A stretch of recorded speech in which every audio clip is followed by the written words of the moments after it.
You're rocking with the best.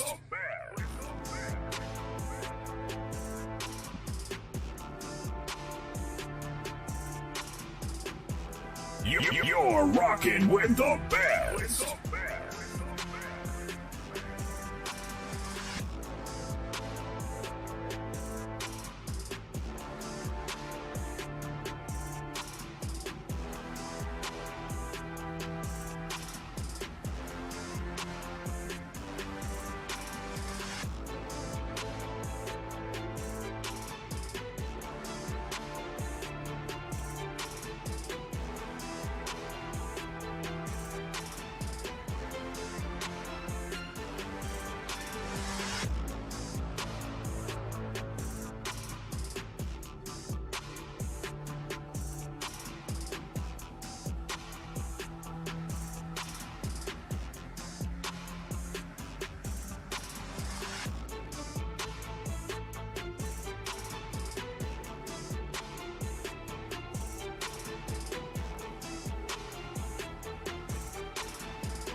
Peace and welcome to the culture right here on the Black Star Network. I'm your host, Farajii Muhammad. Thank you so much for tuning in and being a part of the conversation. Folks, we got a lot to talk about. First and foremost, let's break it down. Former President Donald Trump has been indicted for conspiracy charges and a number of other charges. We're going to break it down for our very own Suzette Speaks, the attorney out of Florida, to give us some insight as to what we're looking at on this whole situation. Also, folks, can we talk about what's happening in the state of Oklahoma as they have rejected the survivors of the Tulsa massacre from over 102 years ago from getting any type of settlement? We'll share with you the latest in that case. Also, Former Ravens player Michael Orr has come out with a new book saying that the blind side was not his side of the story. We'll share with you the latest around that and so much more. So stay with us. We got a lot to cover on today's edition of The Culture right here, exclusively here on the Black Star Network. Let's go.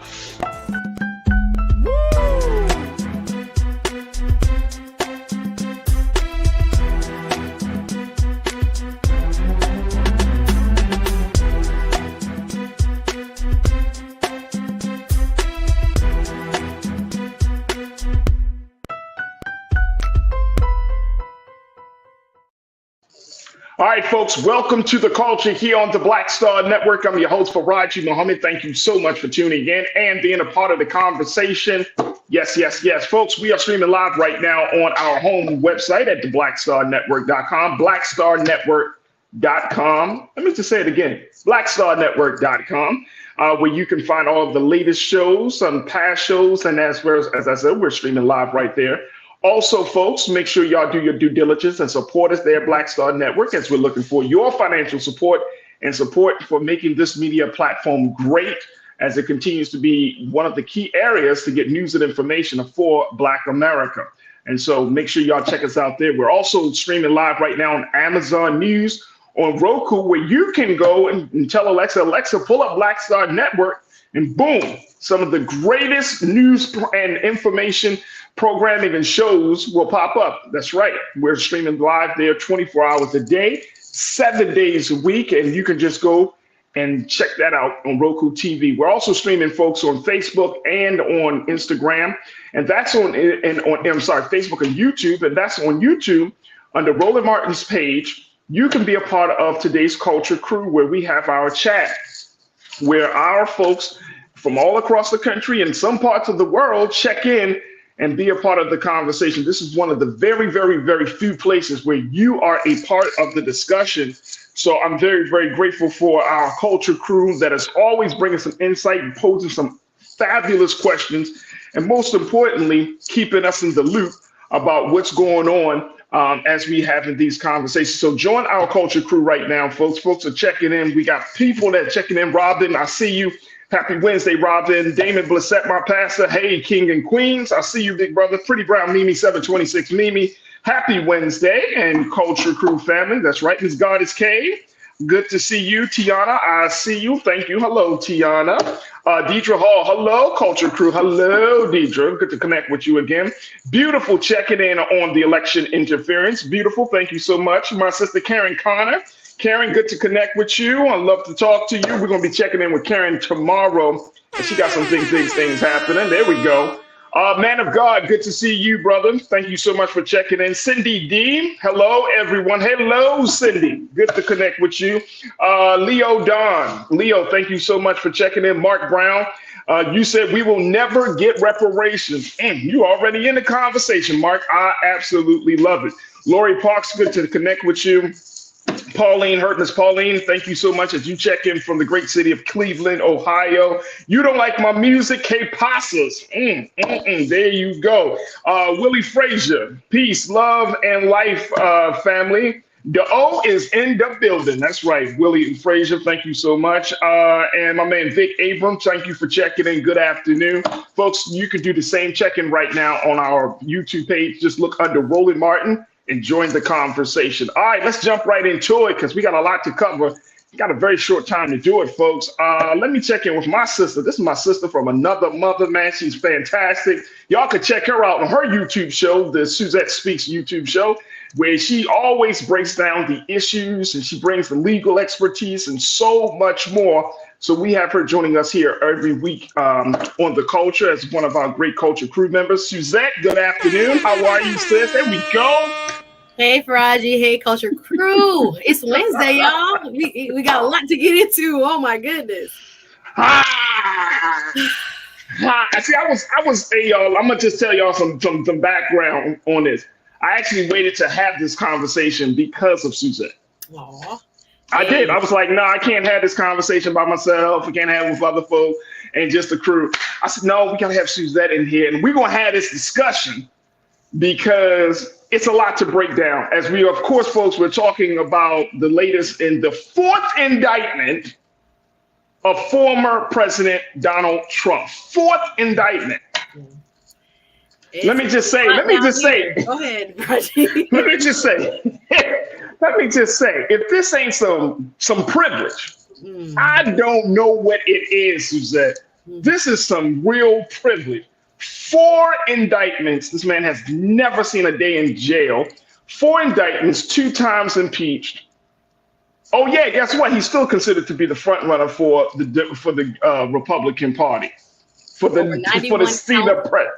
Over 91 counts charged to this date. Yes, sir. There's a pattern we're seeing here. So yeah, Miss Fonnie Willis. I don't know why y'all keep playing with her.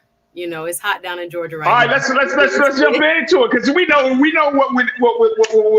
what's going on. All right, Fonnie Willis, the district attorney out in the state of Georgia, she hit the former president hard. This was the case, Suzette, that I've heard so many people say that it all of his legal matters is going to really is going to be predicated on this one case. First and foremost, why is this case so significant in the larger legal landscape and the legal challenges of Donald Trump? Again, always wonderful to be here, Farajii. Thank you. Bringing greetings from Miami, Florida. There we go. Gonna just first and foremost just point out what you have just asked, which is that this is a state case and not a federal case. Why is that significant? Well, if and we're speaking in terms of what may happen as a result of this election, as you just pointed out, there is a chokehold Mr. Trump has on the Republican base, and he still remains the front runner in terms of polling for his party in the upcoming presidential election. It's nice and early, but here we are, 4th indictment, and there are 2 in federal court, as we talked about last week, 1 in Washington, D.C., where he's being charged for his role in the January 6th attempt to take over the election and reverse the election result where Joe Biden actually won. He also has a case here in South Florida where he's being charged with illegally withholding documents that were classified that should have been returned to the federal government. He had a chance to return them, decided to keep them, and therefore was charged there. And those are being charged by special counsel Jack Smith. But the cases that really hold a lot of legal peril for him are the state cases. Why? Because even if he is elected president, or if someone who is favorable to his cause is elected president, the state cases, if he is convicted, cannot be pardoned in any way by a federal official. They would have to be handled at the state level. Now, in Georgia, the pardon power does not solely reside within the governor. It is done within a bipartisan pardon board, and it can only happen after the way it's written in Georgia, after the person serves their term. So there is a real jeopardy in terms of serving time and possibly having to report into a jail if convicted without the opportunity to be pardoned. So this is a serious case.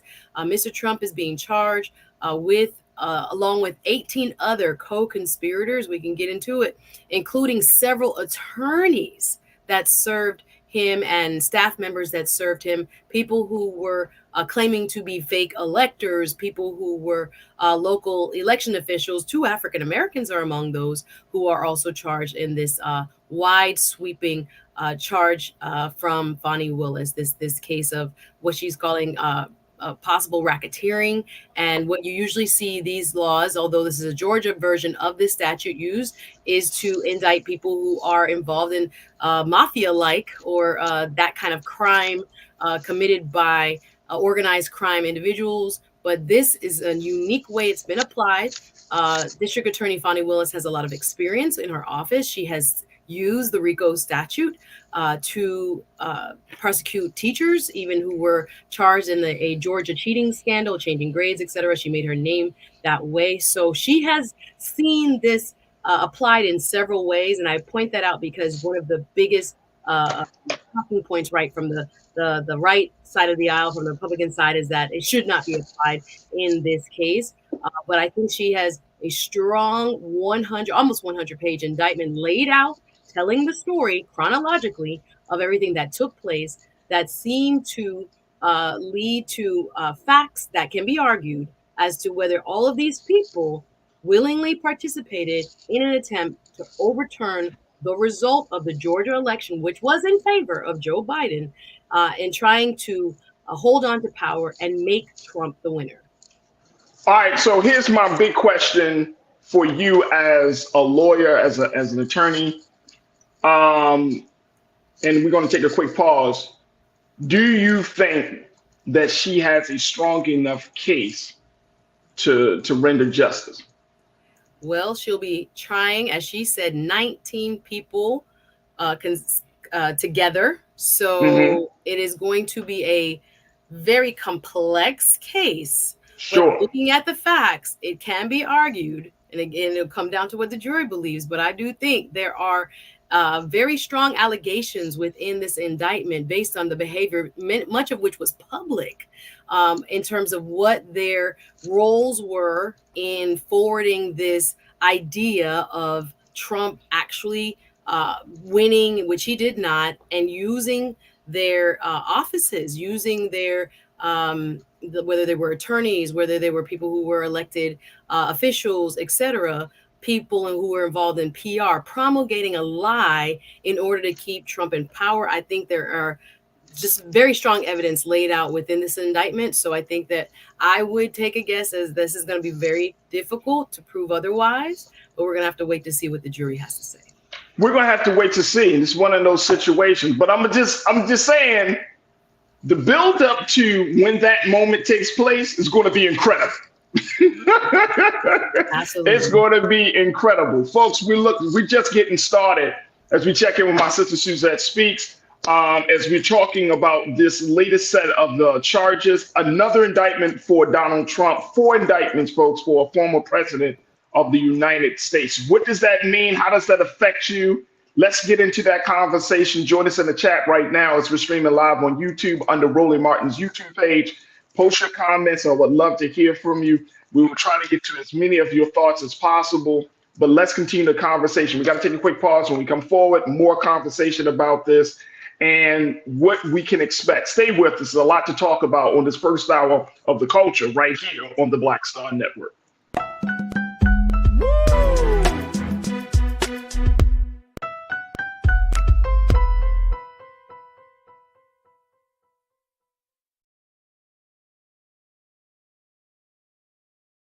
When you talk about blackness and what happens in black culture, we're about covering these things that matter to us, speaking to our issues and concerns. This is a genuine people-powered movement. There's a lot of stuff that we're not getting. You get it, and you spread the word. We wish to plead our own cause. Too long have others spoken for us. We cannot tell our own story if we can't pay for it. This is about covering us. Invest in black-owned media. Your dollars matter. We don't have to keep asking them to cover our stuff. So please support us in what we do, folks. We want to hit 2,000 people, $50 this month, raise $100,000. We're behind 100,000, so we want to hit that. Your money makes this possible. Check some money orders. Go to P.O. Box 57196, Washington, D.C. 20037-0196. The Cash App is $RM Unfiltered. PayPal is R Martin Unfiltered. Venmo is RM Unfiltered. Zelle is roland@rolandsmartin.com.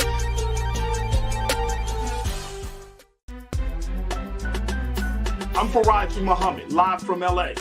And this is The Culture. The Culture is a two-way conversation. You and me. We talk about the stories, politics, the good, the bad, and the downright ugly. So join our community every day at 3 p.m. Eastern and let your voice be heard. Hey, we're all in this together. So let's talk about it and see what kind of trouble we can get into. It's The Culture, weekdays at 3, only on the Black Star Network.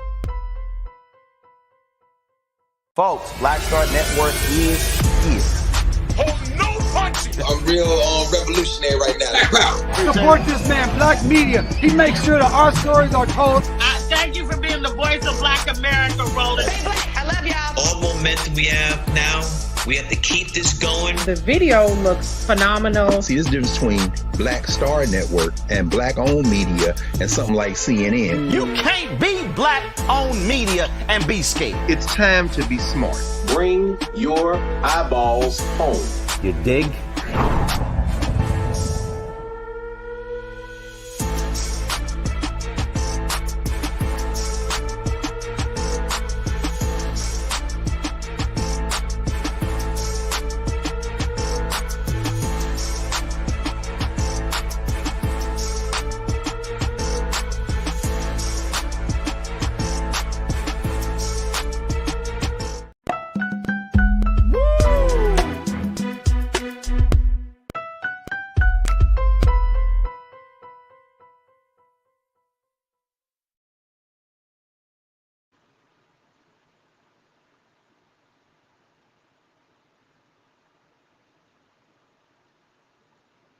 All right, folks, welcome back to The Culture here on the Black Star Network. I'm your host, Farajii Muhammad.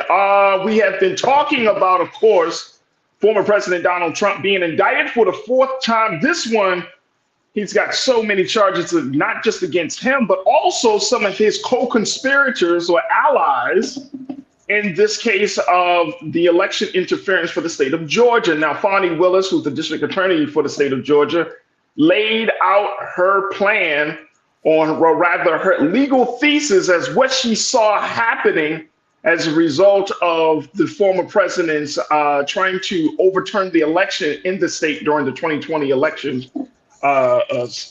ceremony. Now, this is, again, folks, this is the fourth indictment against a former president. And I've always, y'all hear me keep saying it, 4 indictments, two impeachments. But it's this black woman right here that is looking to try to stop the buck where it is, to try to bring this man to some sort of accountability and to some sort of justice. And I've been checking in with my sister, Suzette Speaks, who is our resident attorney, and she is the host of the Suzette Speaks show on YouTube. And I want to just ask, one of our crew members posted this, and I can't thank her enough for saying this. And this is from my sister, Joni. Joni, you checked in and you said something that's been on my mind ever since we heard this. You said, we still going through this? If he's not in jail or on his way to jail for sure, then this is a mute conversation. How does that happen, Susan? We're still in this place. This is his fourth indictment. He got, let me see something. I saw 41 charges. Yep. The New York Times put out the 41 charges that he is allegedly responsible for. 41 charges. He's still raising money. He's still on the ballot. He still is moving around like there's no care in the world. They're trying to figure out all of this stuff. Yeah, look at 41 charges, man. Yeah. They damn near need to just say this man has caused treason and all types of stuff. Like, he got 41 charges, and yet there is still this kind of fuzzy place. It's like, well, he doesn't necessarily need to be in jail right now. How does this happen? Because I'm like, Joni, at some point, this is going to become a mute conversation. So why should people be even remotely interested in what's happening with this particular, this latest indictment from Fani Willis? Well, I would say that sometimes, again, it seems like the wheels of justice turn very slowly. However, Fani Willis has stated that she has spent the last 2.5 years, the phone call that Mr. Trump made to the Georgia Secretary of State, Brad Raffensperger, asking him to find nearly 12,000 votes because he really won. And he just needed some help finding the votes. That happened on her second day in office. Right. So we have to look at the time frame in which all of this unfolded. Her indictment starts from before the election, when Mr. Trump was giving different speeches talking about how he would declare himself the winner, even if he had not won. She is stating and alleging in this indictment that the conspiracy really started from back then. Then we saw all of this unfold again publicly, right in front of our cameras, right in front of our eyes, with Rudy Giuliani having these kind of press conferences. You remember the one where, his hair dye was sweating down his face and he was elected. However, that these poor election workers, they went after. We have to remember, those two ladies that we've spoken about here on this show, and the implications that it had in terms of what people really was thinking was going on. Mr. Giuliani himself, alleged that they were passing, ballots around, and he used the word like cocaine or heroin and crack, and those kind of euphemistic ways of saying that Black people somehow were stealing the Georgia election, because Mr. Trump really could not believe that of all the states that he had, in fact, lost Georgia. So what Fani Willis has laid out here is that, therefore, his attorneys and other associates, set out in this kind of syndicate to overturn an official election result that they did not agree with. We have to remember what's at the heart of this matter was that he refused to accept the official results. And I have to applaud even the Georgia governor, Brian Kemp, right now is one of the few Republican officials who has come out and said, again, Trump, you're wrong. You're still alleging what is in fact a lie, which is that you won this state when in fact you didn't. So it has taken some time. Again, she has done a thorough job in this indictment of telling the story, bringing us along chronologically from its inception to the phone calls, to the text messages. They have even been able to go back to tweets that were in draft form and then deleted and things like this to outline all of the behavior that lays what we call the predicate, right? The illegal act that they are conspiring, according to the allegations, to complete together by working together in furtherance of, and unlike the mafia, it's not for profit, but legal outcome, which is to make their own determination of an election result, opposite of what the people ended up voting for, which was President Biden. So this has taken a long time. So have some of the other cases, but District Attorney Willis has said she wants a 6 months trial period, which is very aggressive. Not sure if she'll be able to conclude. What is that? And I'm glad you brought that up. So what did I saw that? So what does that mean? So you want a 6 month trial period? Like, what's the implication of that? So basically, she wants to start moving this case along quite rapidly. But again, with 19 different co-defendants, that's going to be very difficult. And also with other competing trial dockets, meaning the other cases that's going on, and those judges setting hearings and depositions and all types of ways in which the cases are going to be contested. You know, you're going to have hearings about what we just saw filing on. For example, Trump's former chief of staff filed a motion to remove himself from the case to be held in state court, to remove it to federal court. And he's saying because of a statute that allows those who work in the federal government, those who are operating in their auspices of doing their job, that they should or can be allowed to move their case in terms of a federal judge and a jury. However, it will still be the DA and her team prosecuting it, although it will be in the federal level. But only difference and the significant difference that they're trying to work towards is that the jury pool will be a little bit wider. Instead of just Fulton County, where the state case will be, that jury pool will now include what they call the Northern District of Georgia, the federal district that's cut up into, I think, a little bit of its neighbor is also involved in the Northern District of Georgia. But nonetheless, the jury pool will be a little bit wider and they're hoping a little bit more favorable. So so all these independent motions that are going to come through, it's going to take some time to set them down. So I think she is being, very optimistic and again, wanting to move this case so that the public interest of finding out, is this in fact something that he has done by way of a conviction by a jury, or, should that be kind of slowed down by other cases? I think it's a real possibility. I think Jack Smith's case, the January 6th case in DC, that will be in front of Judge Tanya Chutkin, will probably go first because there's only one defendant name in that case. And it probably, as that judge has indicated, she wants to move that one along. So whether it'll be 6 months, I don't quite think it probably will fall in that time, because there are other hearings and the courts will talk in terms of their timelines and setting hearings so that he can appear in state court. The other thing is cameras will be allowed in this courtroom. This is not federal court. We've seen the sheriff there in Fulton County make a statement that he will fingerprint Mr. Trump, that he will take a mug shot unless indicated by, for example, the judge or anybody else of authority telling him otherwise. So he will, the perp walk and going through the process, just like anybody else who is being accused of breaking a crime there in Fulton County, he will experience those same procedures. And so there's a different element that the public will now get to see more. It's not going to be a drawing or one still photograph. We'll be able to see through the cameras what's actually happening, which I think will be good for the people who are still, in denial as to what really the outcome of this election was, and Mr. Trump's role in trying to actively, along with his co-conspirators, along with these other folks that are named in this indictment, allegedly coming together to try to overturn the Georgia election result. All right, let me take a couple of comments from the crew because folks are checking in, and we truly, truly appreciate you. If you're your first time checking in as a Culture Crew member for the day, 100 first time. We appreciate every perspective. As long as you stay respectful, Yes. we want to hear from you. Even if we don't agree, we want to hear from you. We want to try to get as many sides to this matter as we possibly can. All right, you don't like my music.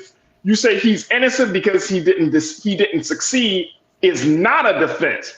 I've heard that one, bro. You don't like my music. I appreciate you for posting that.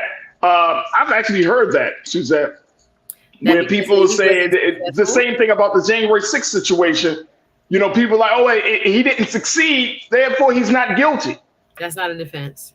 No, a crime was committed in terms of his actions. It's about intention, though, right? Yeah. And again, there are overt acts that she lays out here in terms of activity that matches the statute for attempting a crime, which is to encourage his counterparts to pressure elections officials, trying to call officials to make, to lie and to falsify what the outcome was, having press conferences and telling people what to do, kind of in terms of fake electors and things like that. There is a lot of activity that can match the statutory definitions of crimes, even though the outcome that they wanted didn't occur. That's not a defense. That's not a defense. Not a good defense. Dana Cooper, thank you so much for checking in, Dana. You said the question for Black folks is, how does this free us? Yes, karma is real, and this will not play out well for the former president. But I think at this point, Suzette, I think Dana's bringing up a valid question. I think at this point, I mean, we already know what kind of man that we're dealing with here, right? So is this really a problem for Black people in this country? Is this like, why how does this affect where we stand in this country? All of our issues and just everything. How does this affect us? How do you see that?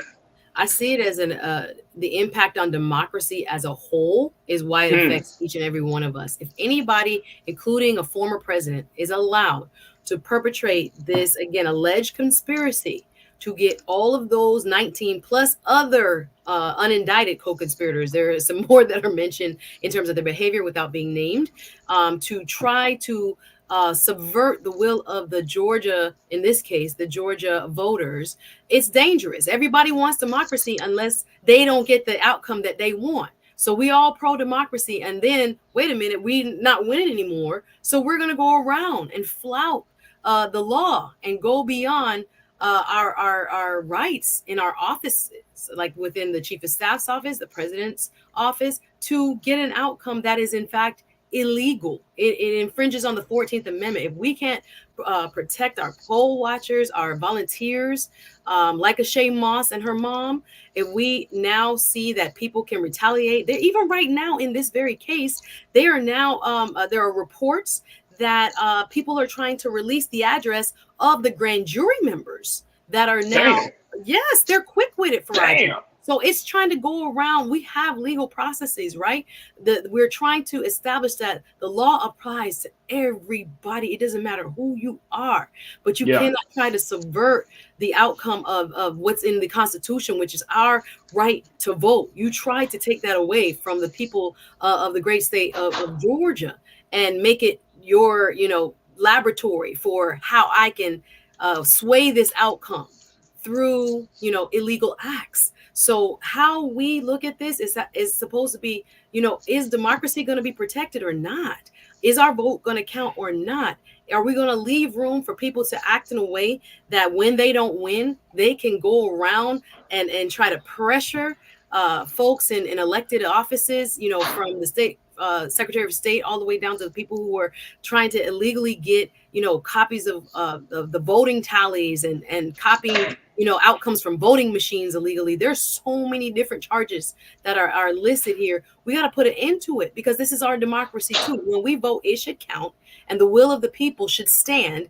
And even if you're president and you want to continue being president, or you feel like you, quote, really won, and he had recourse. He sued and lost every time in all the different states, saying that, there were miscounts and all kinds of stuff. And he even had more legal ways in which he could have continued to fight if he thought there was something wrong. But all of the legal attempts and court cases brought were seen as false and thrown out and there was no fake, or outcome in which he was somehow disenfranchised and not being the winner. No, we have it on record. So we have to get democracy back on track. And I think this DA, along with others, are going to make sure that the rule of law applies equally no matter who you are, and they're going to work to make sure it's protected in our elections. Absolutely. We got to take a quick pause, Suzette. When we come back, I want to get some final remarks from you, of course, from the crew as well, as we look at the implication of all of this on the 2024 election, and more importantly, how will the people respond? That's you and me, the constituents, right? Are we in a confusion, a state of quagmire around this situation? How will Democrats respond to this latest set of charges and this latest indictment to the former president? And so we got to talk about all of that. Folks, we are still talking about former President Donald Trump, the fourth indictment, 4 times indicted, 2 times impeached presidential candidate. Stay with us. The conversation continues on the other side, right here on The Culture, right here on the Black Star Network.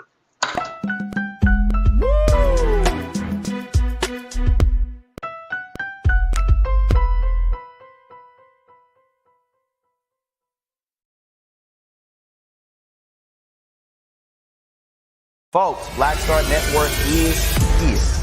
Hold no punches. I'm real revolutionary right now. Support this man, Black Media. He makes sure that our stories are told. Thank you for being the voice of Black America, Roland. Stay black. I love y'all. All momentum we have now, we have to keep this going. The video looks phenomenal. See, this difference between Black Star Network and black-owned media and something like CNN. You can't be black-owned media and be scared. It's time to be smart. Bring your eyeballs home. You dig?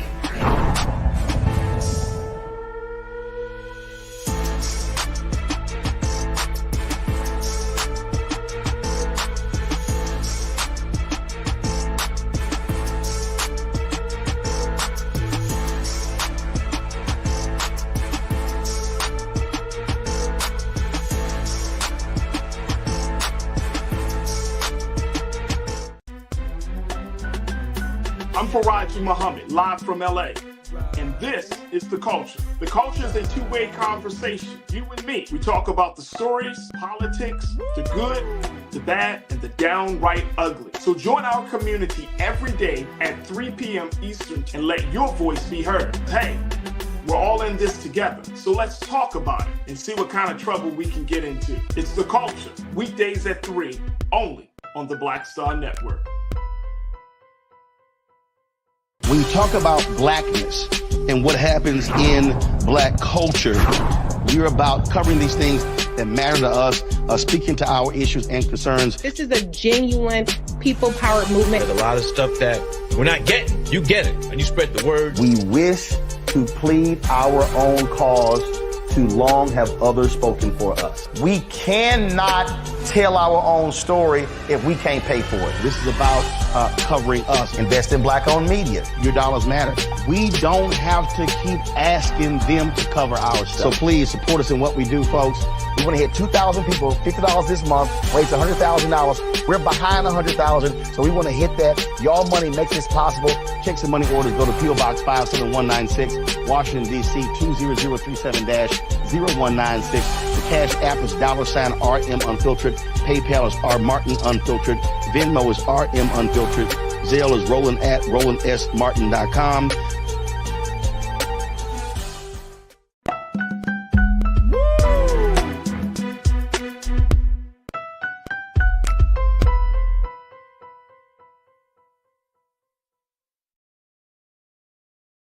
All right, folks, welcome back to The Culture here on the Black Star Network. I'm your host, Farajii Muhammad. Thank you so much for tuning in and being a part of the conversation. We have been talking about former President Donald Trump and being indicted for the 4th time with 41 charges coming at him from the state of Georgia, courtesy of the district attorney, Fonnie Willis, down there, talking to our very own Suzette Speaks, who's an attorney and talk show host, as we talk about this situation and its implications on a variety of things, from everything about the state of democracy to just having voter confidence, and more importantly, accountability at the polls. Let me bring back my sister Suzette. Suzette, you've been breaking it down for us all throughout this first half of the show, giving us some insight. And the crew, everybody is kind of feeling like, you know what? Enough is enough. Stop playing games with this whole situation. We got to make sure that 2024 doesn't become a crazy situation. First and foremost, what do you think how the Democrats will respond to this? I know that they don't want to kind of touch it because it is a highly sensitive situation. You don't want to start poking the bear, so to speak, and then shine the light on you if you're not doing what you're supposed to be doing, or if you're not doing right by the people. So how should the Democrats moving forward use this?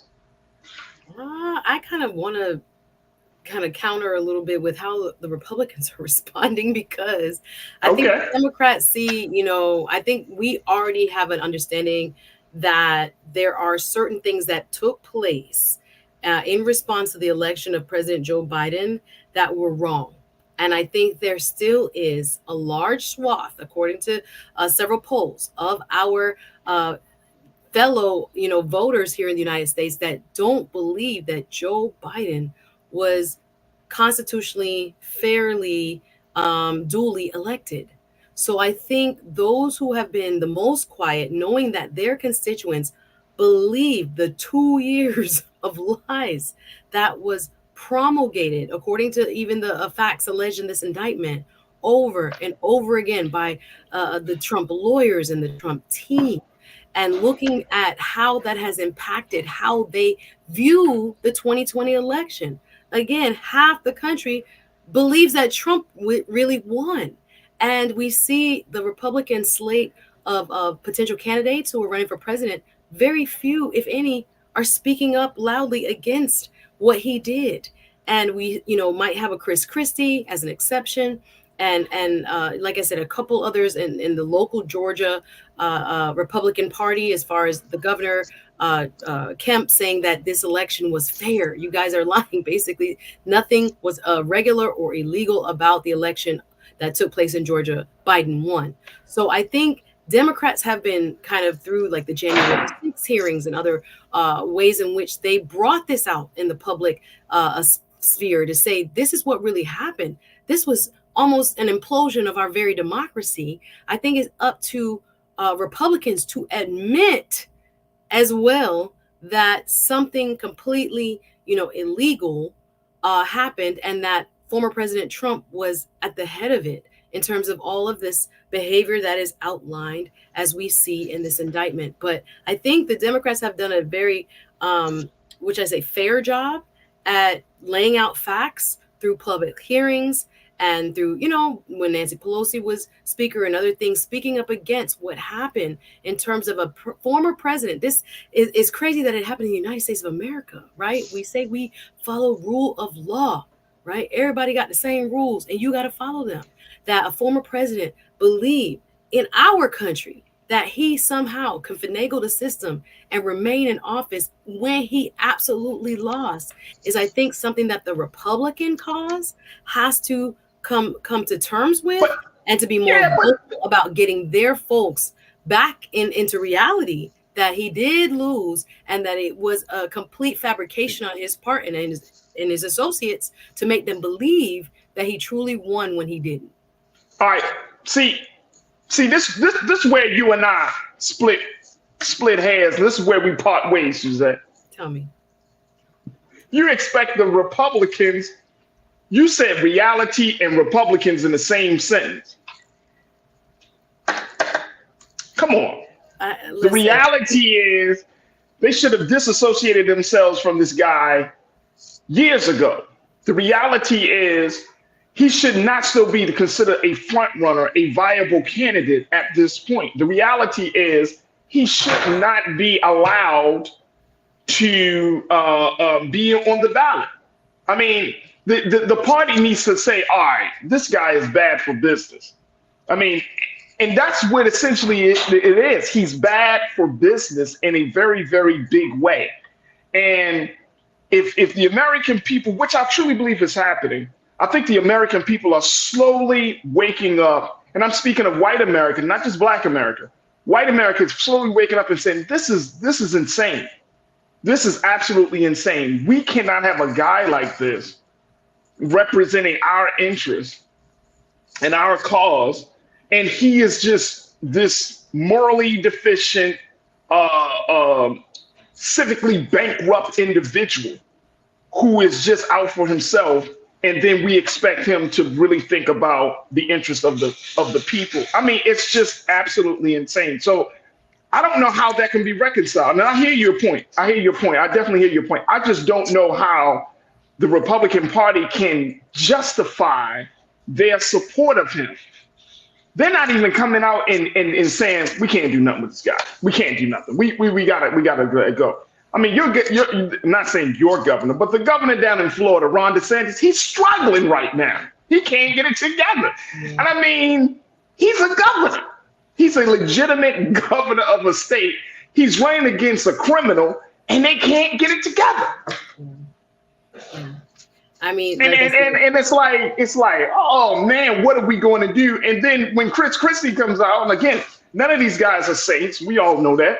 But at the end of the day, it's like when you start to have a conversation about being morality, about values, about democracy and all of these things, these very high principles and ideals. How you want to have a conversation when your whole party is just coming across as benign and corrupt and just out of touch with reality as they are? Yeah, I would at least say, Farajii, my one hopeful outcome of this, and again, I would bet on Miss Fonnie Willis in doing her job and doing it well. But again, it will be down to what the jury believes. But I will point out that if convicted, again, he is innocent until proven guilty. If convicted of the allegations, there are a couple of articles that have been written by law professors that say that there's an amendment within our United States Constitution that was written right after the Civil War that said that anybody who has been convicted of insurrection should not be permitted to run for president. So that's another big outcome that hangs in the balance for the Georgia case, that perhaps if applied, it might take him out of the race by law, right? According to that amendment. So there are far more implications that we can go into. But yes, I do think we have a miseducation. That's why it should matter to Black people that all these cases are coming out for now. There has to be a re-education of the American electorate as a whole, because the facts that you and I know, several of our, counterparts, brothers and sisters, fellow Americans are not applying or do not believe that the same facts exist. They think that Mr. Trump, based on all the lies, based on all the conspiracy theories, based on all the Fox News, follow-up and updates that promulgated this lie, they really believe that he won. So I think it is really important to see these trials and see them publicly so we can begin to re-educate the American public. Re-educate the American public on something that's blatant. They don't know, Farajii. You'd be surprised. No. They don't want look, you know how I feel about you. This ain't about you. This not about your view. It's absolutely insane. They don't believe that he lost. It's like walking out the door and saying, looking up at the sky and be like, yo, the sky ain't blue. And you looking at it, you're like, yo, what color is that, bro? Like, if it's not blue, then what color is it? The sky is not blue. It's wild. Like this is. I'm telling you, I think one of our crew members had talked about this, and a number of actually have said this, like the level of ignorance, and I'm not saying ignorance in terms of I'm talking about this state of this level of denialism that is so present right now in this country. When you have certain groups of people who are just saying, no, this is crazy. No, he's not a criminal. How the hell can you say this man is not a criminal? How do you say that? How do you say that he's not doing some backdoor dealing? Well, they're gonna watch it on TV now. They're gonna watch it on TV, and of course we're all gonna watch it. This is going to be, this is going to be like must-see TV. I'm gonna try to put it on my YouTube channel. I don't know how I'm gonna get a press. I don't know. Hey, look. We'll try to put it on. Hey, look. Check this out. And check. Yeah. But here's the big thing. Here's the big thing. I know we gotta take another pause. The big thing is just like the January 6th hearings, right? You lay out all those facts. In January 6th hearing, the committee, They laid out all this stuff, witness testimonies and evidence and facts and text messages and this and that and all of these things. And people still walked away and saying, I don't believe it. You know what? Crazy. You know what I'm saying? Like at this point, if once Fonnie Willis does her thing, whatever that time period is, she's able to get cameras in the courtroom. If people don't see this, and this is bigger than Donald Trump, this is what I'm getting to. This is bigger than Donald Trump. This is a problem. America's got a problem with truth. And that's what it comes down to. America has a problem with truth telling about people. And we do not want to really wake up. We talk about woke ideology and all that bull, but we really don't want to wake up. As much as we claim we do, we really don't want to wake up to the reality of the condition that we find ourselves in this country, whether you're black or white, whatever your colors, your complexion may be. The reality is that we're in a crisis situation. We're in dire straits in this country. And this right here is a prime example of how much of a crisis in this country, that we're talking about a man 4 times indicted, 2 times impeached. He's walking around here and he's still talking about being president of the United States. I saw a documentary yesterday. They talked about Kanye West and how he kind of unraveled during his situation with his divorce from his wife and all of that, and how it played on his head. This is like the unraveling of a country, because we are all going through some form of disorder because of our disassociation and our lack of taking in the truth about the situation. You cannot look at this and be like, no, this is all good. This is great. That is absolutely insane to me. Absolutely. We got to take a break, Farajii. We got to take a break. I know, Suzanne. We got to take a break. All right, folks. So we're going to take a quick pause. When we come back on the other side, let's switch gears a little bit. Let's talk about what's happening in the state of Oklahoma. Also, we got to talk about the Michael Orr situation and more. So stay with us. We got another hot hour coming at you right here on The Culture on the Black Star Network.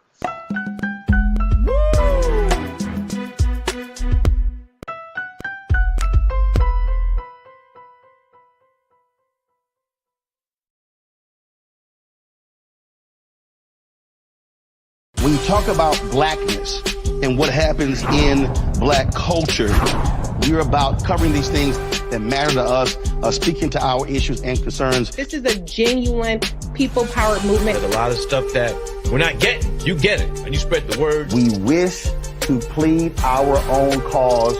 Too long have others spoken for us. We cannot tell our own story if we can't pay for it. This is about covering us. Invest in black-owned media. Your dollars matter.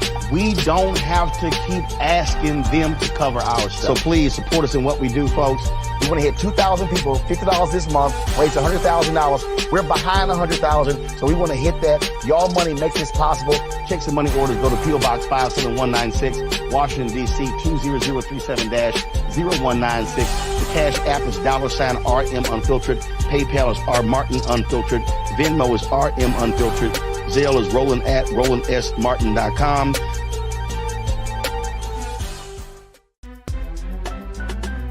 I'm Farajii Muhammad, live from LA. And this is The Culture. The Culture is a two-way conversation. You and me. We talk about the stories, politics, the good, the bad, and the downright ugly. So join our community every day at 3 p.m. Eastern and let your voice be heard. Hey, we're all in this together. So let's talk about it and see what kind of trouble we can get into. It's The Culture, weekdays at 3, only on the Black Star Network. Folks, Black Star Network is here. Hold no punches. I'm real revolutionary right now. Support this man, Black Media. He makes sure that our stories are told. Thank you for being the voice of Black America, Roland. Stay black. I love y'all. All momentum we have now, we have to keep this going. The video looks phenomenal. See, this difference between Black Star Network and black-owned media and something like CNN. You can't be black-owned media and be scared. It's time to be smart. Bring your eyeballs home. You dig?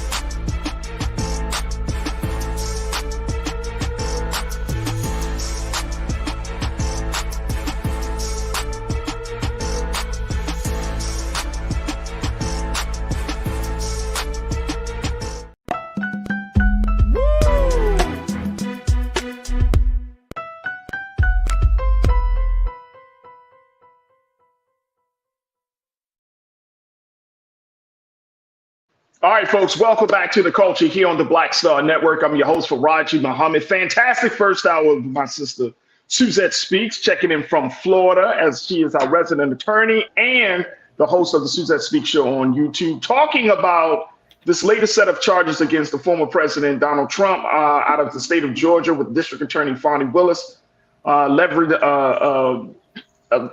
that the former president is allegedly responsible for 41 counts. So we've been talking about that. If you did not get a chance to tune into that discussion, make sure you be a part of Team Replay and make sure y'all check out the conversation, because Suzette does an excellent job breaking this all down and giving us some understanding as to what we're looking at, and more importantly, what we can expect over the next coming months, as Fani Willis has laid out her legal thesis and has put the charges out there. Now she has to prove those charges and take down a criminal conspiracy of Donald Trump allies that allowed him. Yo, there you go. There it is. There it is. Thank you, Keenan. Let me bring my sister back into this as we talk about this situation. I want to get to this next story, but I do want to mention something that Tia, you put out something that I think was very, very important. Let me make sure I find. Okay, Tia, you said 2 impeachments plus 4 indictments plus 41 charges equal Make America Great Again. No. Schizophrenic math. And real quick, Farajii, there are 2 African Americans involved that have been allegedly a part of this conspiracy. So y'all look. I didn't want to talk about it. Harrison Floyd. I didn't want to talk about it, Suzette. Trivia Cootie. Just look them up. And like I say, you can now say the names. Say the names. Say the names again, please. Who is the publicist, former publicist for Ye, as well as R. Kelly. She was called upon to put pressure on election workers, meeting with them. It's on camera, as well as Mr. Harrison Floyd, who was president of, I think it was Black Voices for Trump. You can read about them, guys. But there are 2 African Americans who are also among the 19 alleged co-conspirators in Georgia.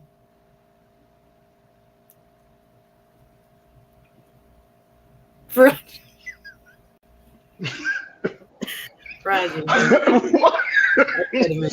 sorry. Hey, look. They got caught up. No.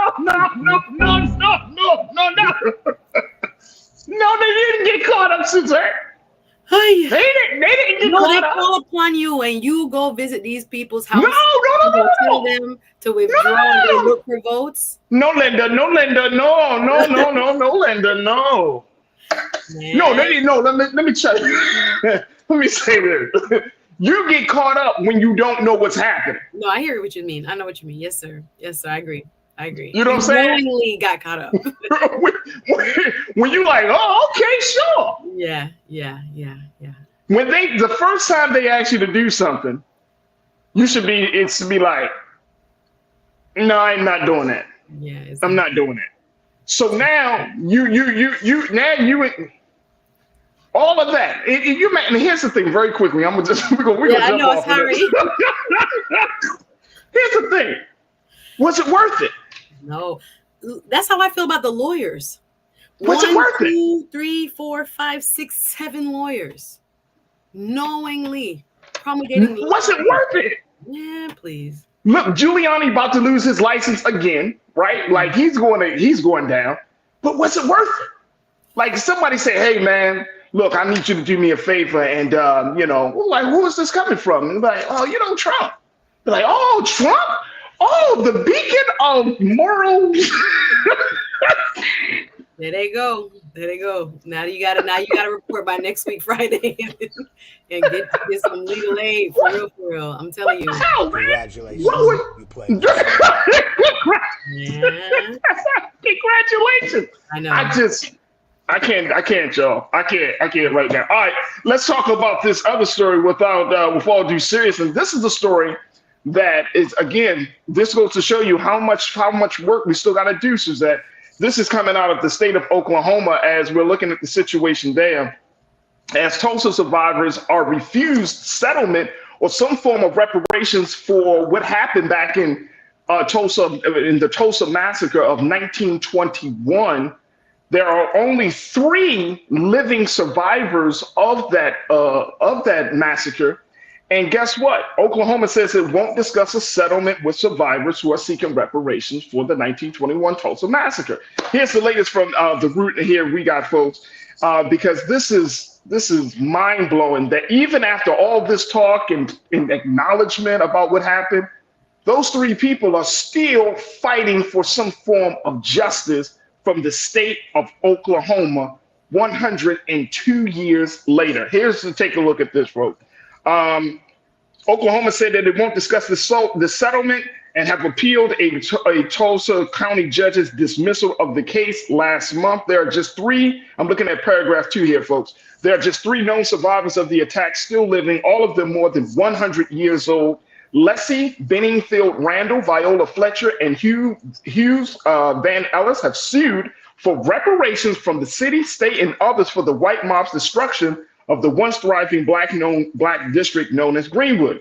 It's no surprise that the state, which took part in a lawless massacre of American citizens, has refused to settle. Their attorney, Demario Solomon Simmons, said in a statement to the Associated Press, the survivors of the Tulsa race massacres are heroes, and Oklahoma has had 102 years to do right by them. The state's efforts to gaslight the living survivors, whitewash history, and move the goalposts for everyone seeking justice in Oklahoma puts all of us in danger, and that is why we need the Oklahoma Supreme Court to apply the rule of law. So, as far as you know, Suzette, what is the real reason why Oklahoma is denying some form of reparations for these living survivors? Why would they deny that? Yes, is my educated guess is they don't want to acknowledge that the state itself was involved and that there were actual public officials involved in the bombing U.S. citizens on their own land. Because of if we don't know the story, the prosperous Greenwood district that was all black due to segregation, where businesses were thriving and there were hotels and movie theaters that were black owned, and there was an accusation made against a young man that he had whistled at or forgive me, the facts around that are a little bit cloudy to me at the moment, but he was accused of some sort of act towards a white woman. He said he didn't do it. The folks from Greenwood made an attempt to go, get him from police custody. We got to know what's going on with this young man, et cetera, et cetera. And then all hell broke loose when the white folks from the white side of town came over into the Greenwood district and decided to demolish it by shooting everyone and by dropping bombs. Literally, the accounts that are given by survivors and their descendants who remember the stories that were told about how they looked up and there were actual aircraft dropping bombs on an American town in order to decimate the black people in it, right? So we have 3 survivors left. They already have removed descendants as being, part of this lawsuit as having grounds, which again, I don't know that I agree with, but this is Oklahoma law. And I'm glad that they're going to appeal to the Supreme Court of Oklahoma to do the right thing, which is to repay these 3 survivors for what was lost. The fact that now they're, this is what, I guess on behalf of the state, I just can't imagine this type of stance, knowing that there's so much evidence, so much discussion. It's been kind of put into the public psyche, this so-called race riot. It wasn't a race riot. It was a massacre of black people, of innocence. And the fact that God has allowed these survivors that are now over 100 years old to still remain steadfast. Let me tell you something. And try to find justice that they're owed. It's a miracle in and of itself, but they trying to drag this out so those people don't survive and get any type. That's what Talia said. That's what Talia Hall, you said it. They definitely are stalling until they all die. Sickening. Let me tell y'all something. Let me tell you something. You see, some of us, Suzette, we kind of check out when we have some of our leaders and some black folks talking about real justice to this country. We be like, oh, well, the America don't, you know what I'm saying? It's not that bad. It's not that bad. Like, come on, y'all. I'm with the lawyer on this. 102 years. You had 102 years to get it right. The last thing you're going to be like is like, see, you opening yourself up to some stuff that could have been avoided, because justice is going to happen in this country. Whether you like it or not, whether you think about it or not, whether you agree with it or not, justice is going to happen, because guess what? Justice never sleeps. We're all going to have to face ourselves at some point. And America is going to have to face herself at some point. The state of Oklahoma is going to have to face itself at some point. There's no way in the world that the state can be this. I mean, there is. I'm not surprised, but at the same time, Suzette, I'm like, man, y'all are writing your own ticket. You're writing your own ticket. I mean, look, the talk among Black America every single day comes down to two words: truth and justice. That's it. That's the conversation that we have within Black America: truth and justice. And in my opinion, yeah, just to add on, Farajii, go ahead, please. We've seen this discussion about reparations as well. And if there's any specific case that would seemingly demand reparations being made, it's a case like this one, where this was state, sponsored destruction of an entire, community. And it was never, addressed. It was actually, they tried to cover it up. It's only till recently that it has become, a part of the national discussion as to what our history, when there was, apartheid, quite literally in America, the partness, where we suffered at the hands of Jim Crow, where Black lives truly didn't matter and could be taken at a whim with no one being held accountable for it, even years later. Now that we know better and should be doing better, other groups in our American, tapestry have received reparations for what they did, during Japanese internment camps and, folks who were persecuted during World War II. We've paid as a country, the price of what was, these heinous acts. But for whatever reason, when it comes to all the deliberate acts done to destroy Black people, Black society, Black communities, Black individuals, and you have the people that are around who can give you the eyewitness testimony. So now you're down to 3 known survivors. Yeah. And now you want to say, we're not going to pay and make them appeal and take longer. It's evil. It's absolutely evil. And that's what I'm saying, Suzette. In 2023, when people say, well, America can right its wrongs, all you got to do is choose the right thing. But we're so far down the line, unfortunately, that even the right thing, calling for the right thing, has to be considered a revolutionary act. Just simply calling for justice. This is insane. This is absolutely insane. Joni checked in.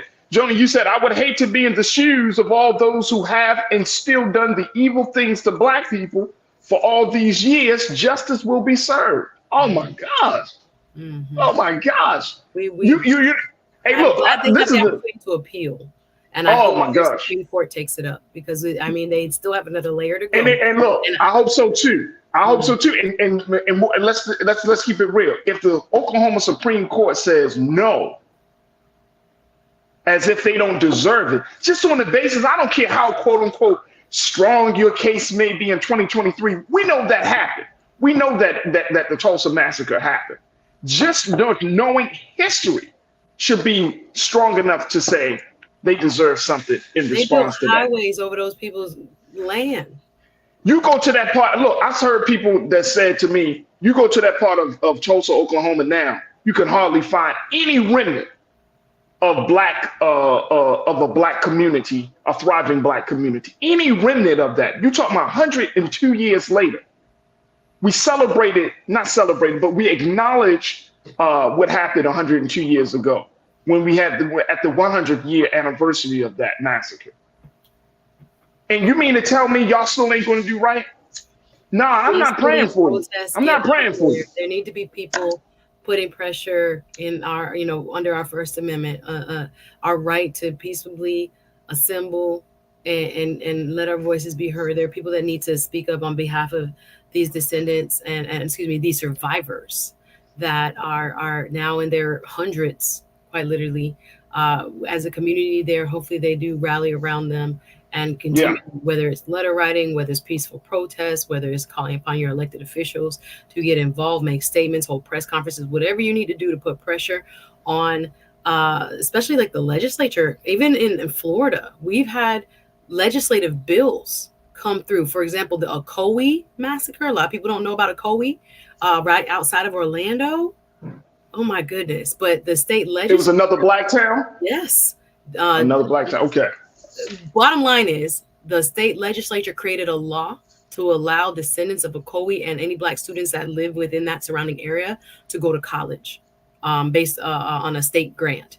So if it doesn't even happen within the judicial branch, which we do hope it does, there might be other recourse, I would say, to the legislators. I don't know how they're in Oklahoma, the lay of the land in terms of Republican versus Democrat, et cetera, within their state house and state Senate. But there may be other chances for recourse, but we'll keep an eye out on what happens at the Supreme Court level there in Oklahoma. Absolutely. And very quickly, I know we got to take a quick pause. 30 seconds. Can President Biden, because Buster Douglas III, you said federal could step in for the survivors, but y'all still going to vote for Biden regardless. # Cornell for Prez. And you are not a victim. Ask the question of where's President Biden? Can he step in? I know we got 30 seconds left, but can he do anything? Obviously, there are two different branches here. This is the Oklahoma state jurisdiction, their laws, right? Their bodies of governing. And then you have the federal level. If there were some kind of same thing, like a law created for some type of redress, it can happen. Excuse me. President Biden doesn't have the executive order power. It would have to come from Congress. So it would have to be the same thing, legislation that would hopefully make this right. Excuse me. There it is right there. All right, folks, we got to take a quick pause. When we come forward, let's talk about former Ravens player Michael Orr and how he has released a new book telling his side to the story of The Blind Side. That was a book and it was made into a movie. And now he's saying the adoption and story that his parents gave him was all a lie. We'll have that conversation up next, as I got something for you if we got time for Trends, Post, and Doing the Most. So stay with us. Still got a lot to talk about here in today's edition of The Culture here on the Black Star Network.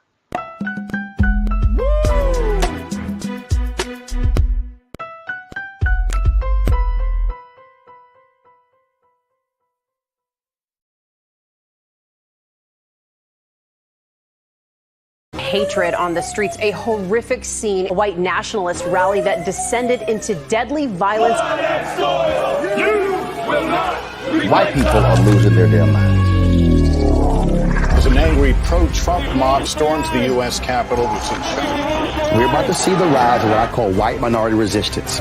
We have seen white folks in this country who simply cannot tolerate black folks voting. I think what we're seeing is the inevitable result of violent denial. This is part of American history. Every time that people of color have made progress, whether real or symbolic, there has been what Carol Anderson at Emory University calls white rage as a backlash. This is the rise of the Proud Boys and the Boogaloo Boys. America, there's going to be more of this. Here's all the Proud Boys, guys. This country is getting increasingly racist in its behaviors and its attitudes because of the fear of white people. The fear that they're taking our jobs, they're taking our resources, they're taking our women. This is white fear.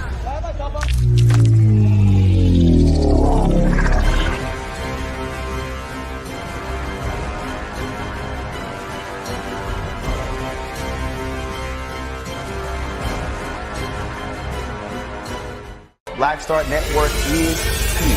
Oh, no punch! I'm real revolutionary right now.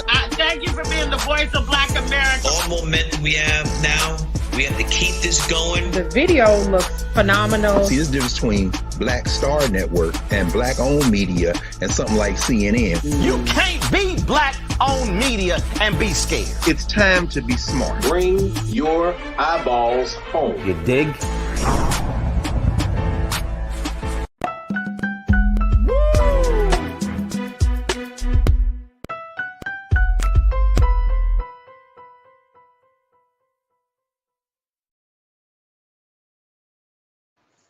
All right, folks, welcome back to The Culture here on the Black Star Network. I'm your host, Farajii Muhammad. All right, let's talk about this next story, which is the story of former Ravens player Michael Oher, who is the author of a brand new book.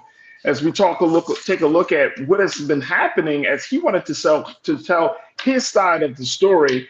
If y'all are not familiar with Michael Oher is a black football player who was adopted by a white couple, and how they helped him as a little boy and worked with him and they essentially raised him to grow up into being an NFL superstar.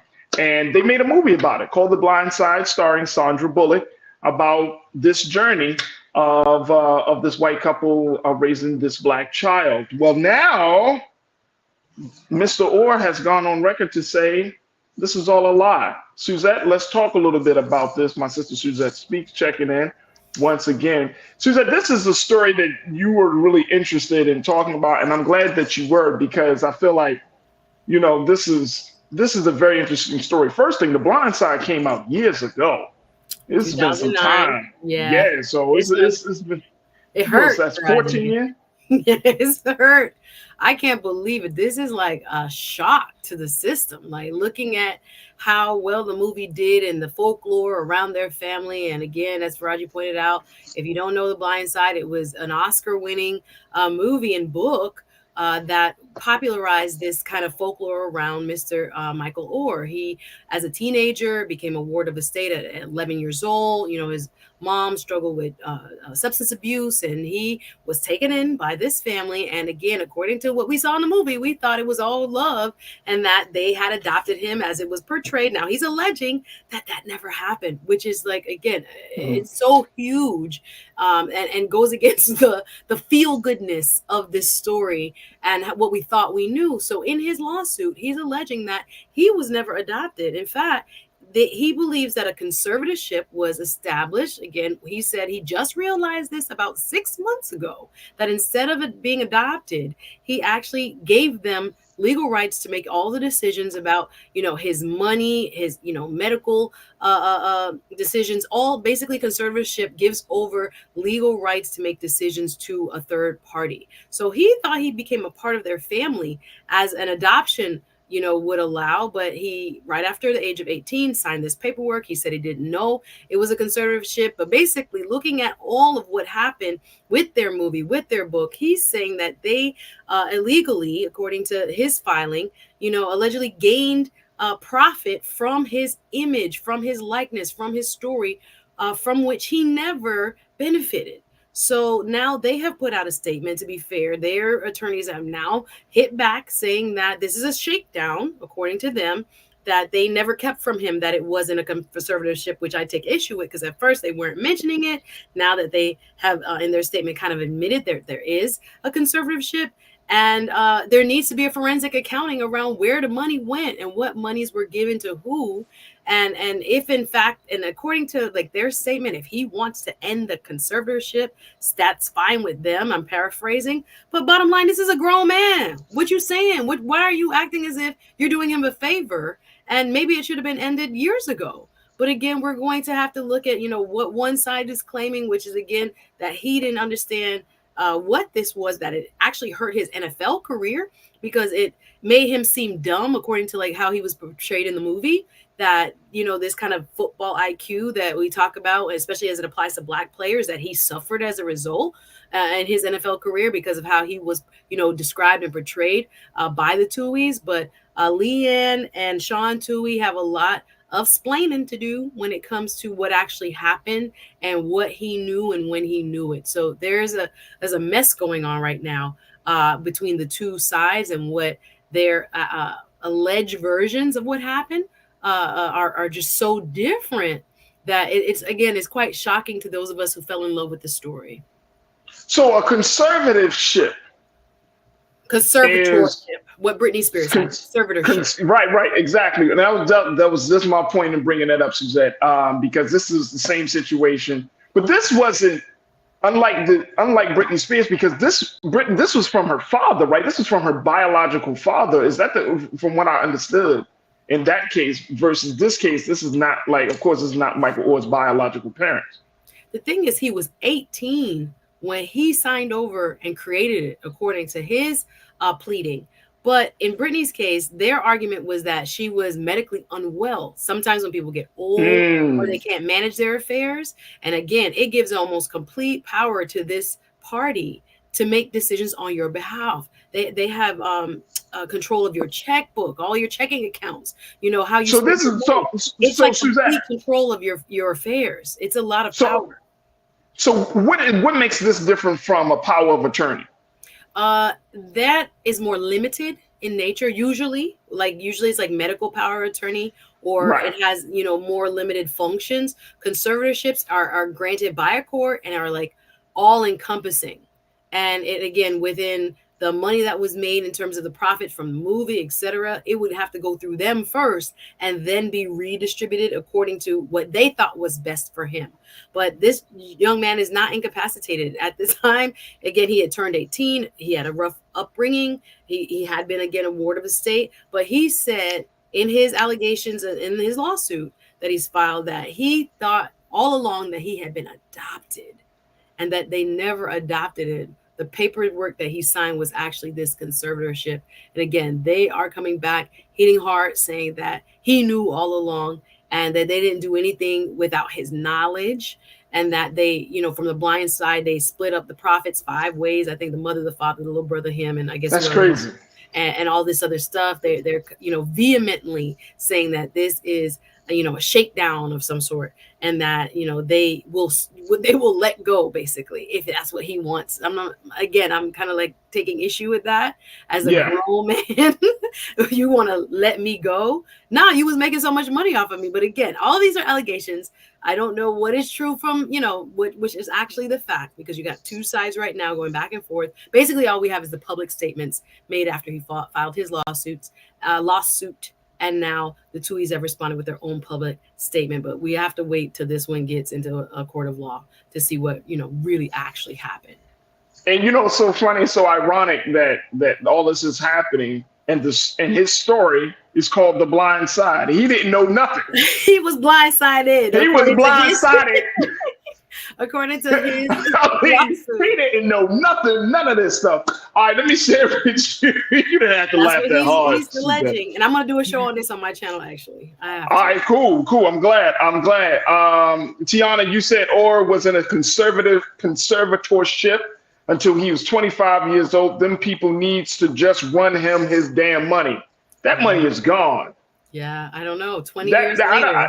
I mean, that money is gone. Yeah. Tiana, thank you so much. Talia, you checked in and said the movie made it appear that they adopted him. That's what he's saying. Yeah. Yeah, absolutely. And that's a great point. Thank you, Talia, for checking in. Robin, you checked in. Robin Welch, you said, how do you only get allowance when it's your money? Your likeness, your image, your story. That part. Because if he was young, like they didn't know he was going to go into the NFL. They say, because again, you see what I'm saying? Like, unlike Britney Spears' situation, she got into the industry very early on as a young girl, right? So then there was some view, oh, she's on track to becoming this person. But Michael Lord, they didn't know he was going to get into the NFL. He claims that they were going to adopt him so he could be officially, I think it was like an Ole Miss, if I didn't get the school right, alum. So they were alum, and it was going to help him get into that school to play with sites on the NFL. So there was that connection there. But yeah, the fact that, again, this was such a heartwarming, feel-good movie. American story. Yes. Again, some people even call the movie, you know, the public sentiment around, you know, the white savior. Kind of not my words, but what's been called, you know, you have a black kid that comes in and gets saved by this white family. This family has advocated for adoption due to this. They have foundations around this. They have speaking opportunities around this. They have become like poster people for, you know, advocates of adoption. So to think that it may not even be true, it is kind of, you know, rocking the public in terms of who they thought they are and what they may in fact be. Again, all parties must, you know, kind of prove their allegations in a court of law. But it's a very damning lawsuit. Absolutely. Look, I got to take another quick pause. When we come back, let's talk a little bit more about this. Crew, I want to get more of your comments and get your take on this as we're talking about the Michael Orr situation, how the former NFL player has now decided to tell his side of the story about his relationship with those folks that we thought were her parents, but actually it wasn't. This was not his adopted parents. They were owners of his conservatorship and the implications of that. So stay with us. The conversation continues on the other side right here on The Culture on the Black Star Network.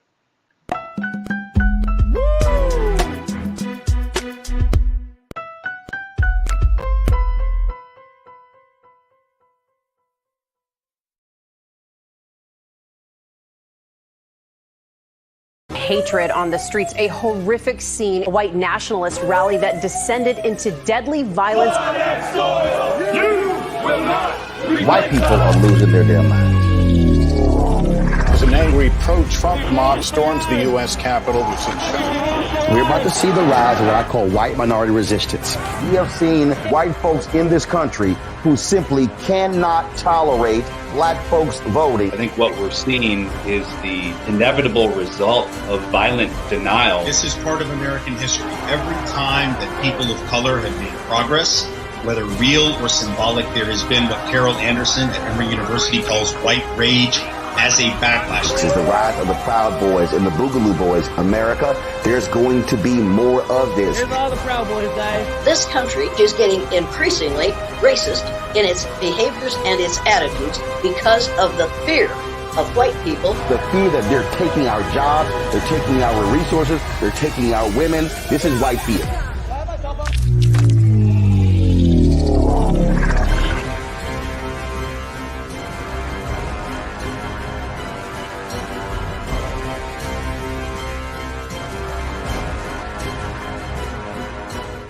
Black Star Network is here. Oh, no punch! I'm real revolutionary right now.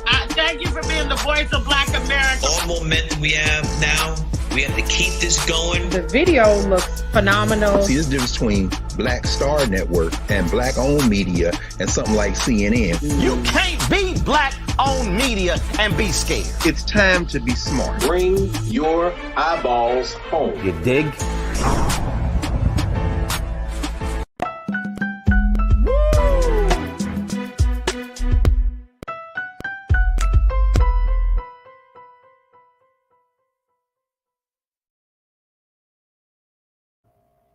All right, folks, welcome back to the show. We've been talking about NFL player Michael Orr, who has now come out in a new book to state that his whole adoption story was actually a lie and that the blind side shared the wrong side of what really happened. And this has been a huge shock, considering the fact that the blind side, the book, it was a book that was made into a very successful movie starring Sandra Bullock.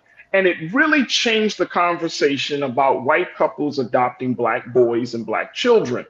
Well, Michael Orr is bringing people back down to reality and say, no, it wasn't an adoption. It was a conservatorship. And that is a different arrangement of affairs of when adults have the legal, they have the legal right to handle the affairs of a child. I got my sister Suzette speaks on this.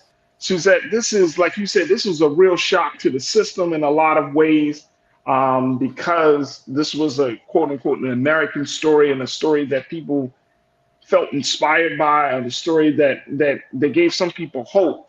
What do you think is going to happen now? Even though now both sides, Michael and this family, are going back and forth about what really happened, how do you think it's going to affect other people's view of this idea of the white savior, cultural idea of white parents saving black boys or black girls, especially in those who are in the adoption system? How do you think it's going to affect that conversation? I think it taints it. I think it, in many ways, like this again was such a feel-good American story as you described, that there is now a huge shift in what we're thinking about in terms of, was this actual exploitation? I just want to correct for the record, because in the filing that occurred on Monday, Mr. Orr learned of the conservatorship and that it didn't have the power to make him a legal member of that family in February, and that he's petitioning now to end it. So according to reports now, it has not ended. He's now petitioning to have it ended. But to your question, I do think it allows us to, have a very open conversation as to why people are doing what they're doing. Again, it ruins it for people and families who have an open heart to love anyone. And I think, again, I believe in cross-racial adoption. And I think it's better than sitting in a foster care home or a foster system. Right. Oh, no doubt. Not being loved, not being nurtured. I hope we get an increase in the amount of Black families that will be able to adopt in the future.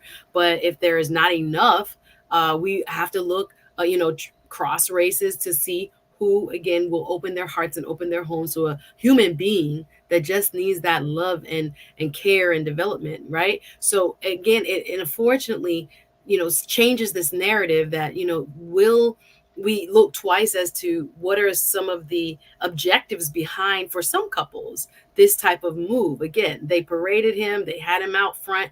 They have a whole movement around, what they do to give back to less fortunate kids, et cetera, et cetera. But it now, again, opens the door for that criticism, and maybe rightfully so, to kind of look twice and kick the tires. People are coming after even the actress that played Leanne Tui. Sandra Bullock is getting hate online on her social media, which I don't understand. Why? She should have done more research. She should have done this. I'm like, it's not. Let's not go after. It's not. That's not that. First thing, folks. First thing. She's not going to do as an actress. She's not going to be like, is this real? Is this true? I mean, you come to the script, they say it's based on a book. She may have picked up the book. We don't know. I don't know. But I'm just saying, if you read the book and the book presents a certain narrative, and there's no pushback at that time. Yeah. There was no pushback about this in 2004. Yeah, exactly. So when you look at her now, she just lost a long-term partner, and it's just weird that people now want to hold her accountable, so to speak. I think, again, this lawsuit the facts as we know them, like one side is saying one thing, one side is saying a whole nother thing. So right now there's a divergence in the facts, but I think the paperwork is going to prove, what happened. I think there should be, again, a forensic accounting of what came into that conservatorship and what went out into who, right? How were they paying themselves? What were they doing with the profits from the movie? They said, I think, a part of a contract, and I've read, and again, I don't want to put it out there as concrete, but that up to 2% of that movie, and I was doing a calculation on my phone, and I think they said, if I go back to my calculator, sorry, that the movie made like $300 million. That's like $5-6 million. That's crazy. I forgot how much that movie made. That's crazy. Exactly. If those were the terms of the contract, again, conservatorships give that person that's now in charge of your affairs a right to enter contracts on your behalf. If they did, and again, these are allegations, unproven, but if they did, sign contracts for whatever percentage of the profits of the movie, where did they go? How much did he get? And should he have gotten more? And should have this, conservatorship have been ended way before now? Did he have to make noise? Now looking, there had to be something that sparked him going into the paperwork, right? To see what was actually going on then. And finding out, as he said, this year, because a lot of people were saying, well, why he waited so long? He didn't know. So looking at all of the allegations in his lawsuit, it's very troubling. There are a lot more questions than answers. Again, everybody will have their version of facts for now, right? Their statements is just dueling statements, but we have to wait till we get into a court of law to see what it actually can be proven by either side. Pastor Damon Blissett checked in and said $309 million is what the movie made. Yes. And y'all got to remember, in 2004 terms, that's a lot of money. We're just simply talking about this is 23, so 19 years ago. Yeah. Nearly 20 years ago. But that's a lot of money back in. It probably cost less than $20 million to make. It really wasn't didn't have explosions and all of those things to it. So the cost to make the production versus how much it actually made, huge profits, a profit margin. My thinking is now then, looking at this, Suzette, and I know you take this very quickly, when we look at how even these Hollywood celebrities, You know, I'm thinking about like an Angelina Jolie. Sandra Bullock, actually, she actually adopted Black children herself. Yep. When you hear about these stories, you know, it does leave a little bit of room, little bit of doubt and suspicion as to if this is, and I'm not questioning the heart, the quality of a person's heart, but when you do have cross-racial adoptions, I'm sorry, for me, it's like, okay, what is really happening here? Not to say that you can't do it or that you shouldn't do it, but it does open that door a little bit where it's like, are you doing this just because of some financial gain, some benefit? Some folks will even travel across the globe. You know what I mean? Remember, there was a point where a lot of people, a lot of American couples, whether they were Black or white, but I think mostly a lot of white American couples were traveling to Africa to get Black children, to adopt Black children. Yeah. Go to Haiti, going to the Caribbean, going to lands where our people were serving as the majority and getting children. And case by case, Farajii, because again, and that's what I'm saying. And that's what I'm saying. That's a great point. Excellent point. Oh, it makes my stomach turn to think, even though he was 18, how vulnerable he was based on all the stuff he had gone through at that time. And if they did take that opportunity to exploit him, it's beyond the pale, and they need to give that man his money. But again, they're going to have their day to prove or to bring out what they say happened. And again, it's just really sad all around that it just brings this cloud over what was this classic movie, feel good movie. Everybody, you know, left the theater all, you know, warm and fuzzy inside, and how beautiful we can be and love one another no matter what our backgrounds are, etc. But unfortunately, these individuals, again, according to his lawsuit, they're going to have their time to, you know, prove up what they say happened. You know, it's just really kind of shocking allegations for those of us who know the blind side as a brand. So we'll have to see what else, you know, comes out in the future, but, you know, we'll be talking about it.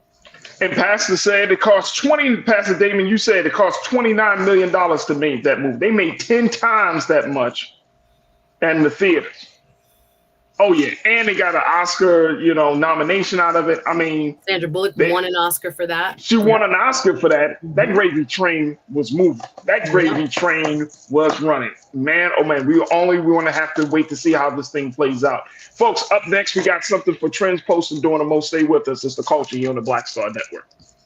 When you talk about blackness and what happens in Black culture, you're about covering these things that matter to us, speaking to our issues and concerns. This is a genuine people-powered movement. There's a lot of stuff that we're not getting. You get it, and you spread the word. We wish to plead our own cause.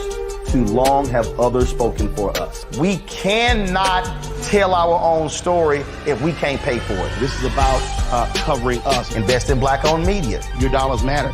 We don't have to keep asking them to cover our stuff. So please support us in what we do, folks.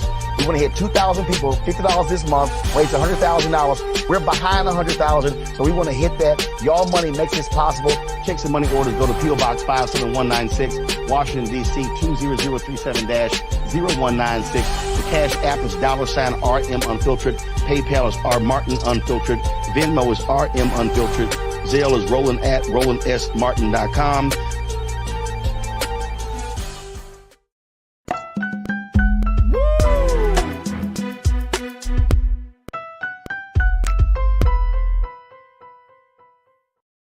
All right, folks, welcome back to The Culture here on the Black Star Network. Let me bring my sister Suzette back into it, because Suzette, as brilliant as Suzette is, y'all, Suzette can get petty. What? What do you mean, Farajii? What you mean? She loves talking about the pettiness of other people. That's what I mean. I try not to be. Let's not go there. I want us to live in unity and let it go. That's my rule. A lot of times people get petty, but I try not to be. All right, so this story here, I just had to bring this up because I think this is like super. This is super petty. I see the segment. I this is juicy and petty. All right, folks. This is what folks are talking about right now. So we all know about that famous viral video of Keke Palmer really just going crazy for Usher just a couple of months ago when she visited Usher with your girlfriends for his Las Vegas residency, and how she was wearing whatever she was wearing and basically being serenaded by the R&B singer. So we remember that video, but more importantly, we remember how her then boyfriend just overreacted to the point where he started to just try to go on social media to blast the actress about what she was wearing and how it wasn't conducive for a mother to be wearing such mother of her child to be wearing such a thing, and it created this uproar. We talked about it. Well, I think he's out the picture at this point. And guess what?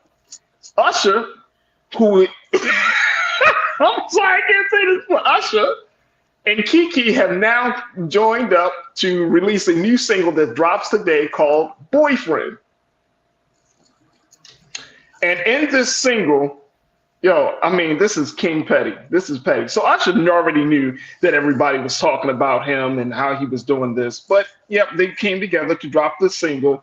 And as a result of that, he put a line in the song that he said, quote, "I heard your boyfriend was looking for me." Y'all, let's support Black families, y'all. Can we support Black families and strengthen Black families? Oh my goodness. He's really playing off of this.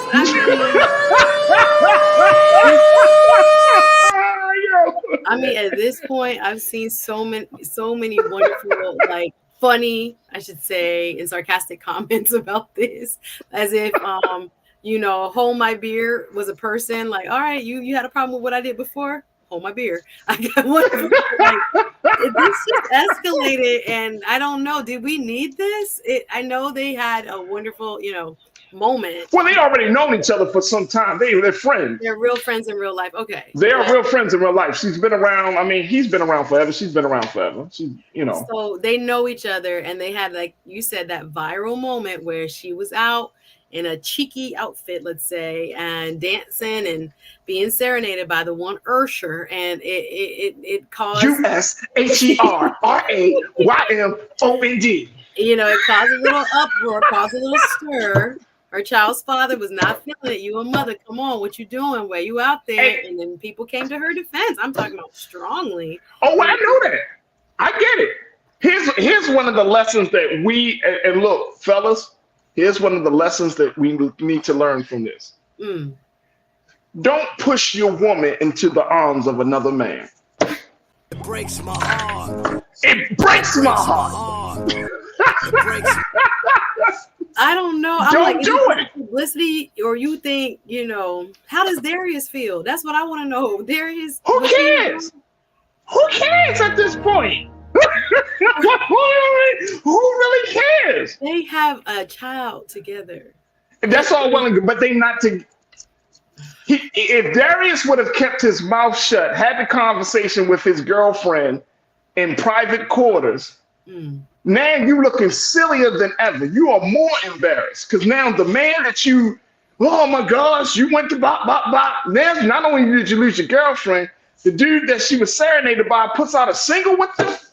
In the video, singing with him. I don't know. That's petty. That ain't me, Farajii. You better call Keke, because I don't know. I mean, I thought this died down, That's petty. And then he gonna put in there, I heard your boyfriend was looking for me. I heard your boyfriend was looking. Come on, Usher. Come on, Usher. Don't break up happy homes and families, bro. Come on. It's kind of messy, kind of petty. I don't know. I'm team, let's not do this to our baby fathers. Like, this is too much. But I get the publicity angle. I get that people were talking about it so much that they probably couldn't get it out quick enough. Like, in the studio, doing the music video, people were, very, very bothered by, Darius speaking out and saying that she had no right, so to speak, to come out the house and be acting that way as a mother, a new mother of his child. And, he stood on that, for his household. He's going to stand for his household. And, the man felt like just, to give the other side of the coin, he was standing up for I guess traditional. What was this? I get it. I get it. You trying to handle a situation. People was like, traditionally, why you didn't marry her? I mean, they came hard. Hey, Suzette. Remember when Dave Chappelle had that great segment, one of his classic segments of all time, when keeping it real goes wrong? Well, listen, she made money off of it. They're like, let's capitalize on the moment. I don't know. I hope she had a great discussion with him before she put this out. I bet you she was behind it first. She probably hit Usher up and was like, look, this is what I'm going to do. Because he was probably, behind the scenes, he was probably calling her and blowing her up. You made me, blah, blah, blah. And she was like, okay, cool, no problem. I hear you, Derek. I hear you. We're going to take care of the situation. Let's look. Hey, y'all remember, this is my phone. This is my phone impression right here. Do you know what's so funny? Hey, Usher, can we go into the studio? Just like the beginning of his video. Come on, man. Oh, stop playing. I don't know how Food feels about it, but like I said, I am not one to advocate for any. I'm advocating for Black unity. Oh, I do. No, sometimes you got to get petty with some of these cats, man. Sometimes, I'm sorry. So, because sometimes you just got to get petty. Hey, sometimes it happens that way, bro. You shouldn't have done that. You shouldn't try to put your woman out on blast. Not like that. If you wanted to have a conversation with her, fine. That's all well and good. And I understand. Trust me, I'm a man. I get it. But not in this industry, bro. Not with guys like Usher around. Not like with this guy. Oh, Lord. This one is... Because Usher will take your girlfriend. But I'm going to go back and watch the video. And like I said, hopefully they remain amicable, her and her child's father, for the sake of the child. And that this will not disrupt or in any way diminish, perhaps, what remains of a hopeful relationship between the two. But I don't know all them details. I'm not in her household. I don't know what's really. Man, look. She could take the child and do once he gets a job. Farajii. I'm sorry. Farajii, I guess they're gonna make $2 off of this, and we're gonna be talking about it. People gonna be buying it. I don't know. Do you take every opportunity to make a song out of something? I don't know. But maybe they felt it, and maybe old boy approved. Maybe he didn't. I don't know. That one's a little petty. That one's petty. Come on, Suzette. You know you liked it. You try to act so. Suzette is like, no. Let's keep the peace. Get their family. We need family. So we need families. I gotta watch the video. I'll tell you how I feel. I don't have to watch the video. The song is called Boyfriend. Usher says your boyfriend was looking for me, and Key's on there with Keke Palmer. Everything else is just yikes. All right, there it is right there. That's what's trending right now. Keke, I said Keke, Suzette. No. Y'all don't mix me up in grown folks' business. Whatever they decide for their household, let it be. But I don't know if this was the song that we needed. But maybe it's a good song. I'm gonna go listen to it. But hopefully their home is still intact. But nonetheless, I don't know. Their home is not intact. Their home is not intact. Their home is not intact. All right, let's end the show out. Suzette, thank you so much. It's always a pleasure to have you on. Y'all, my sister Suzette Speaks. Make sure y'all support her on all her platforms. She got a dynamic show on YouTube called the Suzette Speaks Show. She talks about a lot of the same issues, giving it from her point of view, her side of things, right? Not the blind side, Suzette's side. Exactly. Suzette's side. Come on over, subscribe, please hit the subscribe. There we go. Subscribe to all of her platforms. Subscribe to her Pantheon. And she always jumps into the chat here on The Culture. So we love and appreciate Suzette so much for her brilliance and her pettiness when she decides to show it. When she decides to keep it real. Oh, y'all, don't put that on me. Bye, y'all. Thank you. Thank you, Suzette. Checking in with you next week, God willing. We thank you. Thank you. All right, folks, that's going to do it for us. I thank each and every one of you. Thank my dynamic production team, my man Chris, my Maddie, Joel Shannon, and my guy King Keenan for making me look and sound so good. Make sure y'all do your due diligence. Support us here at Black Star Network. Go to our website today at blackstarnetwork.com, blackstarnetwork.com, blackstarnetwork.com, where you can give financially, and you can also You can share the link, share the information with your family and friends, and certainly we want you to follow us on all social media platforms at Black Star Network. Also follow me, yours truly, Farajii Muhammad. You can find me on Instagram, Facebook, Threads, Twitter. I'm on all of that. Make sure y'all find me there, but I would love to connect with you. Let's continue to build the community of the Culture Crew and so much more. All right, tomorrow, we're going to have one of our Culture Crew members. She's going to check in with us tomorrow to talk about the great work she's doing. I'm going to also talk about why it's important for us to get involved. So we're going to have that conversation and so much more. I thank y'all so much for tuning in. Stay tuned. Up next is Roland Martin Unfiltered. As always, never be afraid to challenge what's wrong. Stand for what's right while being yourself in the process. God willing, we will talk tomorrow for another exciting edition of The Culture right here, exclusively here, only here on the Black Star Network. Peace.